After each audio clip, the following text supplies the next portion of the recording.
Salut à toi et bienvenue dans cette nouvelle vidéo. Alors aujourd'hui on va parler d'un petit logiciel qui m'a souvent sauvé la vie.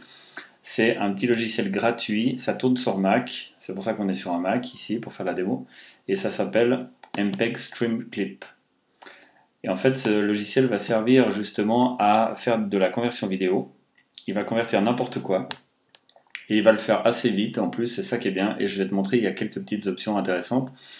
Alors, il suffit de simplement prendre n'importe quelle vidéo, tu la dragues simplement bêtement dans l'interface. Encore une fois, il pèse rien du tout, il est complètement gratuit, il n'y a pas de limitation, il n'y a pas d'affichage publicitaire, etc. Donc ça c'est déjà vraiment cool. En plus, tu as des petites options très simples, un petit peu comme dans un soft de montage. Tu vas pouvoir par exemple mettre ici avec la touche I, tu peux mettre un input. Et puis par exemple, si tu fais des vidéos pour Instagram, tu sais qu'elles ne peuvent pas dépasser plus qu'une minute.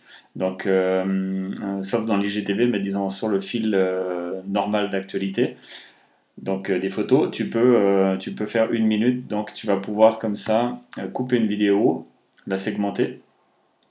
Et une fois que tu as paramétré justement le in-out, tu vas simplement faire fichier, exporter. Alors là, tu as plusieurs options. Tu peux même exporter l'audio, donc tu pourras extraire l'audio. En fait, ça, c'est vraiment pratique. Tu peux exporter une image. Alors ça, j'ai trouvé vraiment cool, par exemple, pour faire des thumbnails dans tes vidéos sur YouTube. Tu vas pouvoir exporter l'image.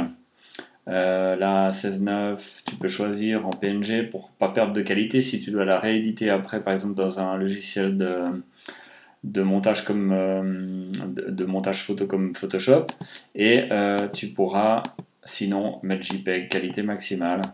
Si tu fais OK, tu vas te retrouver avec ta photo ici. Et puis tu pourras effectivement l'éditer encore. Moi je te conseille d'exporter en PNG parce que tu vas garder toute la dynamique de l'image, bien que tu en auras déjà perdu un petit peu puisque c'est extrait d'une vidéo qui était compressée. Donc voilà, tu peux exporter en PNG, rééditer dans Photoshop, faire ton thumbnail, et sinon en JPEG directement pour l'exporter. Ça c'est hyper pratique. Donc il te suffit simplement de te positionner sur l'image en question et puis de faire fichier exporter. Exporter l'image. Sinon exporter l'audio pour l'audio évidemment comme ça l'indique. Et sinon si tu vas exporter en MP4 par exemple ce petit morceau de film, tu vas veiller de décocher ici mise à l'échelle entrelacée. Ici pour les vidéos qui proviennent par exemple des anciennes vidéos qui proviennent de vieux caméscopes, et ça justement c'est vraiment un truc qui est très cool, c'est que tu vas pouvoir désentrelacer la vidéo, donc les trames qui sont justement entrelacées comme ça, tu vas pouvoir faire une sorte de progressive si on veut, progressive image, donc ça va permettre d'avoir une vidéo quand tu as des panoramiques dans l'image, ça va plus se séparer en ligne comme ça.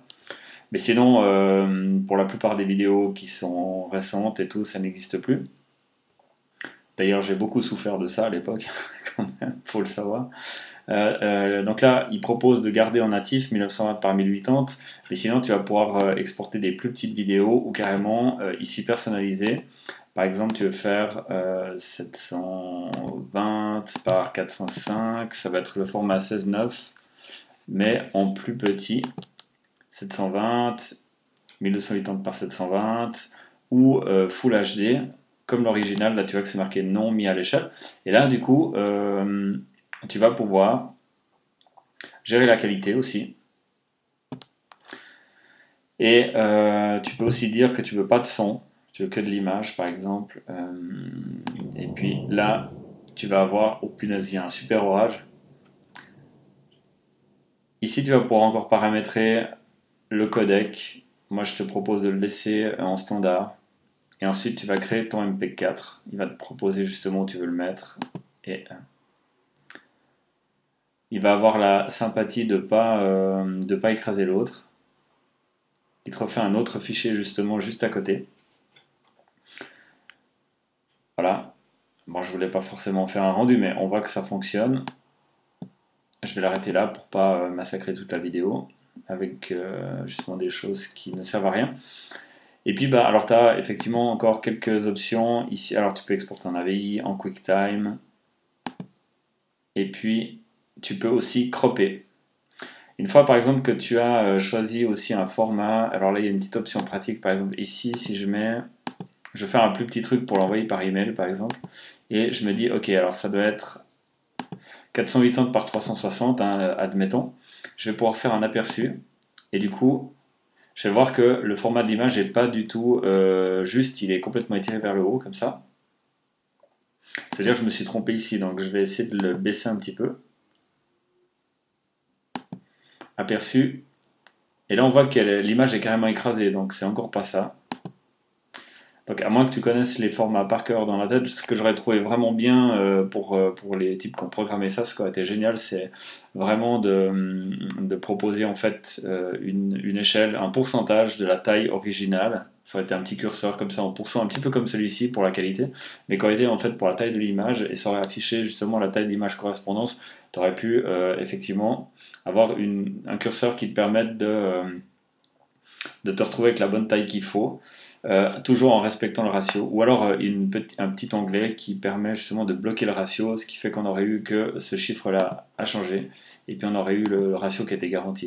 Si maintenant je mets par exemple 288, et puis que je refais un aperçu, je pense qu'on sera pas trop mal. Voilà, ici la vidéo elle joue, je peux l'envoyer par email, ce sera bien.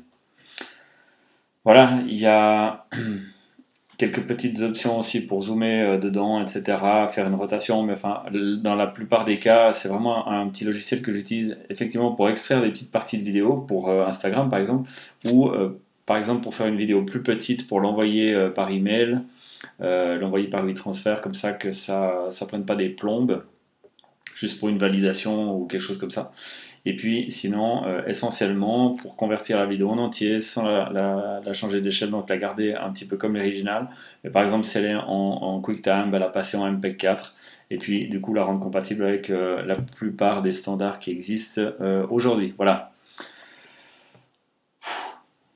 J'espère que j'étais assez direct. Je ne fais pas de montage de cette vidéo, je la poste telle quelle, telle que je l'ai enregistrée d'une traite. Alors j'espère que j'ai été assez direct et tout, et que tu as eu du plaisir à regarder jusqu'à la fin.